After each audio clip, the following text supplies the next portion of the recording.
ایک اور بھی لیکچر دیا مجھے ایک دفعہ ایک دوست نے، اس نے کہا کہ آپ غربت ختم کرنے کی بات کریں، جرم خود بخود ختم ہو جائیں گے۔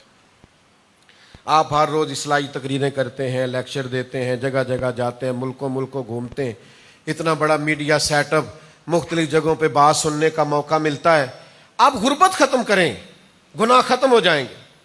بالکل ٹھیک کہا اس دوست نے۔ غریبی آدمی کو کفر تک لے جاتی۔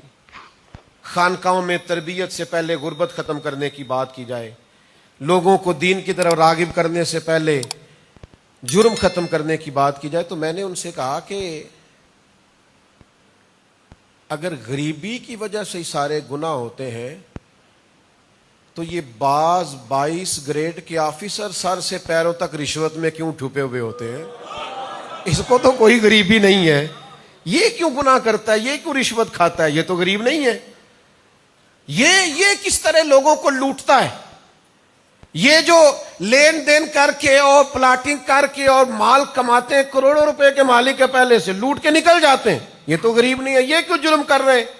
اور میں نے کہا سنو، اگر بندے کا مزاج جرم کرنے کا ہو نا تو قانون سے بچنا مشکل کام نہیں ہوتا۔